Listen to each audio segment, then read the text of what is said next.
To be honest, I don't know if I've even got it in me to make this video today, but I'm gonna try. I'll do my best to explain what's going on. So just to give a little bit of context, about 10 days ago, something happened that will change our lives forever. It's a real turning point in our lives, and I'm not willing to really talk about it right now at all. And I imagine I probably will never talk about it, but it wasn't very nice. And then 2 days after that happened, I basically was in bed, having an early night, trying to recover from what had happened previously. And I got a message request on Facebook Messenger. And I don't really usually look at them, but this one, for some reason, I just clicked on it straight away, and it said urgent in all capital letters at the top, and I started reading it and my heart dropped. Basically said, your property is on fire and you need to come straight away. So just to make this abundantly clear, because I know people get confused somehow, I don't know how it's possible, but it happens. Where I'm standing right now is our off-grid property.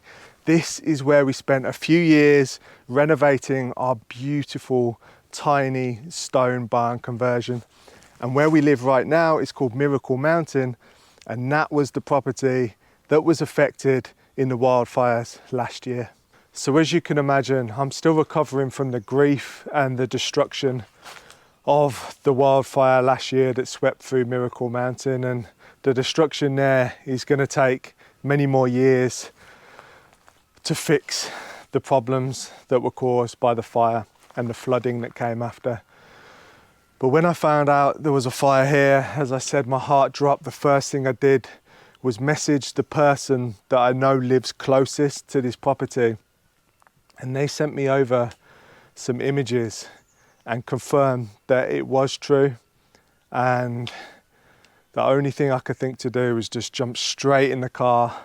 Me and Bee headed straight over here as quickly as we could, just to try and do something, just to see what was going on. And yeah, it was a pretty painful hour or so car journey. So the person who sent me the Facebook message, and also our nearest neighbour, they called the fire service straight away as soon as they saw smoke. So that definitely helped save our home for sure, 100%. And B was able to monitor our CCTV camera to make sure our house was okay while we were driving over here and the fire service were doing their thing.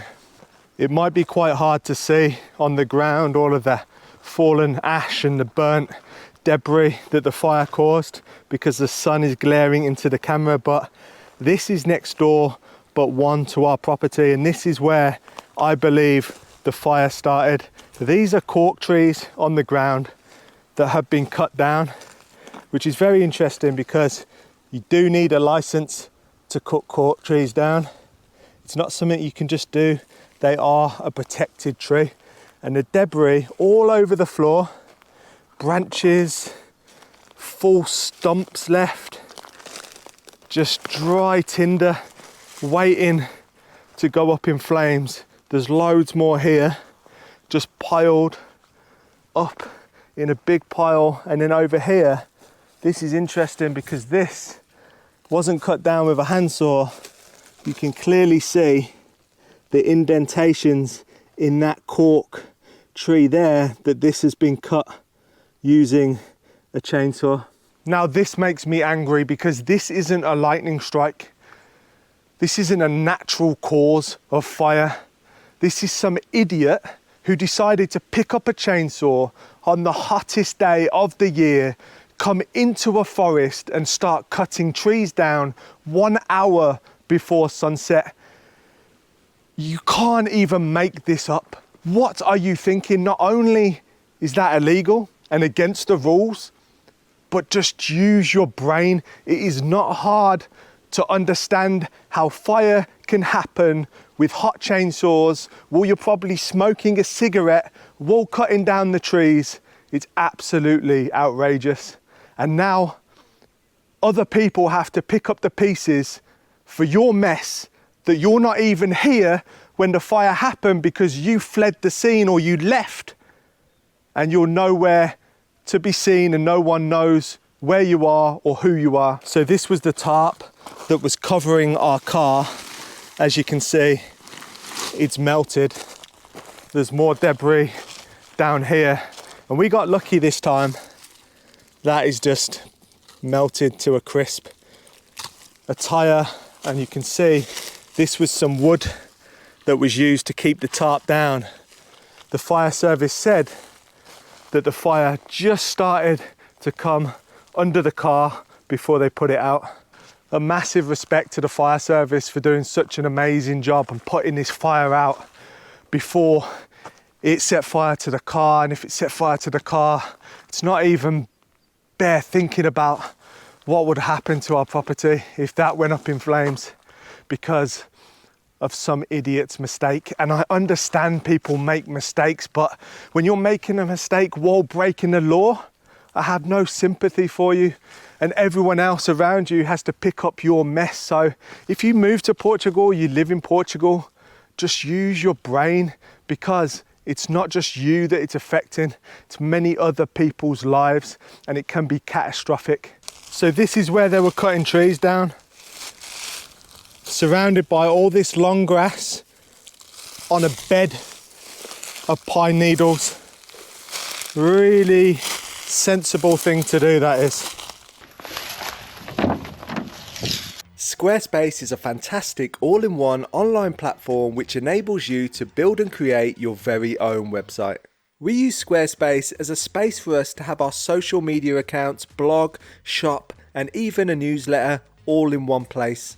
You can start out by choosing one of the many different templates for the base of your website in a number of themes. The themes are all customizable, so you can change the color, font, layout, and so much more to make the website perfect for you. If you're stuck or have any questions, then you'll be happy to hear Squarespace has an award-winning customer support with 24/7 email, live chat support, a community forum, webinars, and so much more. We highly recommend Squarespace and are so happy that we're able to give you a 14-day free trial and 10% off your first purchase of a website or a domain using code indieprojects or by clicking the link in our description.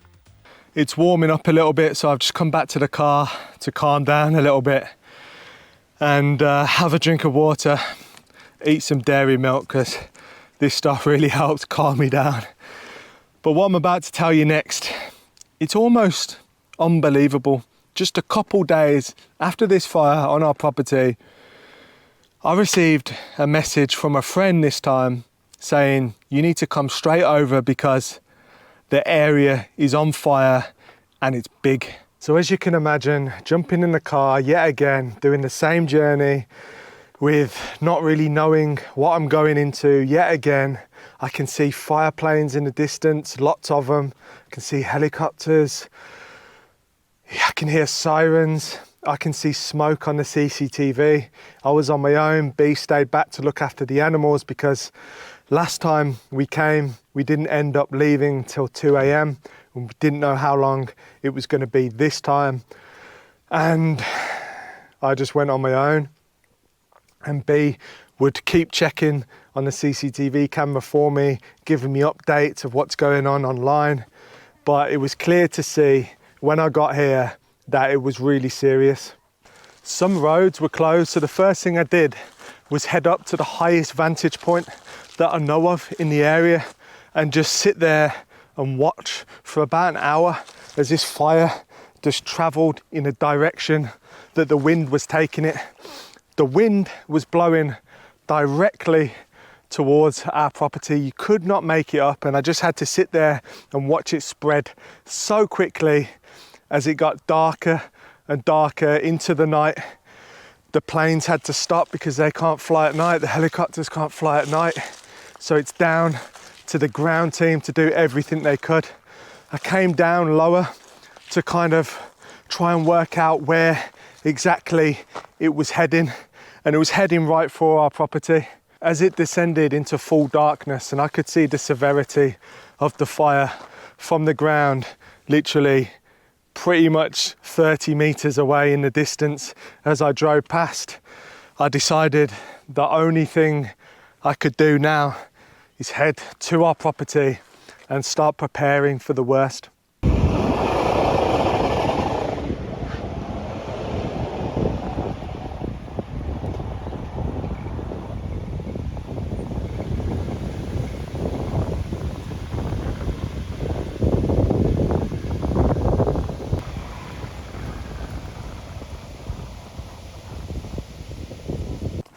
It was dark, so I parked the car just here and used the headlights to illuminate the house.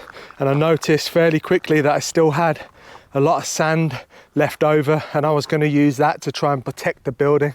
At this point, I'd not eaten all day. I'd had about half a litre of water left with me for drinking, and I could see the fire in the distance intensifying and the sky glowing orange. I started moving any combustibles as far as possible away from the house as possible into the most open area I could find. The worst thing about all of this, and I was here for about 3 hours, was inhaling the smoke. The smoke was intense and I was coughing and spluttering, but somehow I just managed to keep going. I wasn't going to let what happened to Miracle Mountain happen here. So I dug deep, started spreading sand around the whole perimeter of the area and just leaning stuff up against the side of the building where there's wood siding. The solar panel's metal, so I was hoping that would deflect some sparks or anything that may come through. Pretty much only had these tools to work with, and this shovel was very useful. Although it's broken, you can see what it did to my hand, but it came in really handy. I was able to spread this shovel by shovel around the building. I also grabbed things like big sheets of metal roofing material to spread around the perimeter property, cork, insulation that I had left over, stone, rubble, concrete, anything I could find, I did and I used.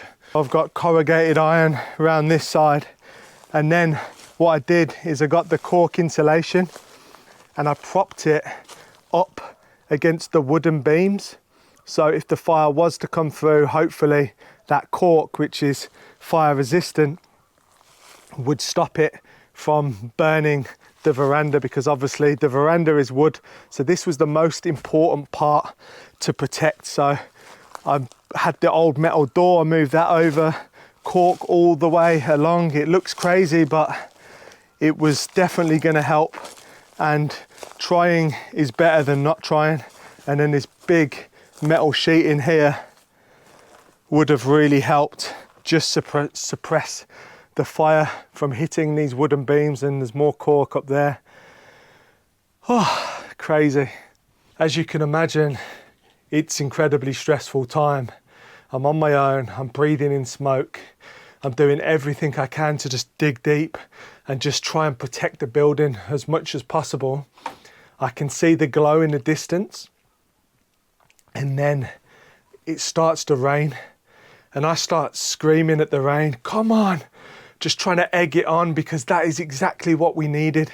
We needed rain, but unfortunately it only lasted for about 30 seconds to a minute, which wasn't enough to do anything. But what it did do is it gave me a massive energy boost that I could carry on for another hour. Come on! You can actually see the raindrops in the sand and the dust on this stone right here. So at this point I was convinced that the fire was going to hit the property, so I broke into our shed. I managed to find a ladder and a machete, and I went to work on this cork tree, chopping off some low branches.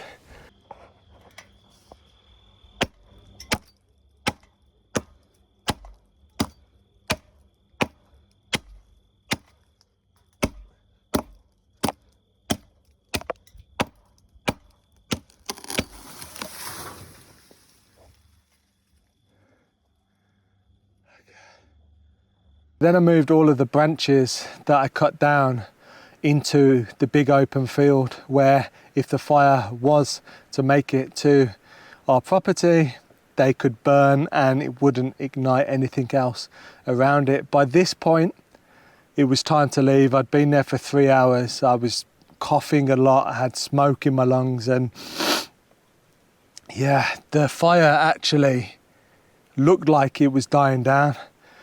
I decided to leave. There's nothing more I could do. I didn't want it to get dangerous. So I left, and as I drove out, the flames were still very much going on, really quite badly. But I just had to go back to Miracle Mountain, get some sleep, had a killer headache, drink as much as I could, and wake up in the morning and hope for the best. And luckily they managed to put it out in the early hours of the morning, I believe, and that was that. But I never want to relive that week ever again in my life. It was horrendous, and honestly I'm still recovering from the last fire on Miracle Mountain. It's mentally draining what we've both been through, and I wouldn't wish it on my worst enemy. But anyway, I'm going to stop rambling on now because I didn't want to make this video, and to be honest, I want it to be over and I want to move on with my life. I've got plenty of work to get on with, and I hope you'll join me for the next video. Thanks for watching, and I'll catch you later. And just a quick one, I am so grateful to the fire department. What they've done is incredible to manage to protect our property. So I will be making a donation to them in the next week or so when I get time. But yeah, thank you for watching, and I'll catch you on the next one.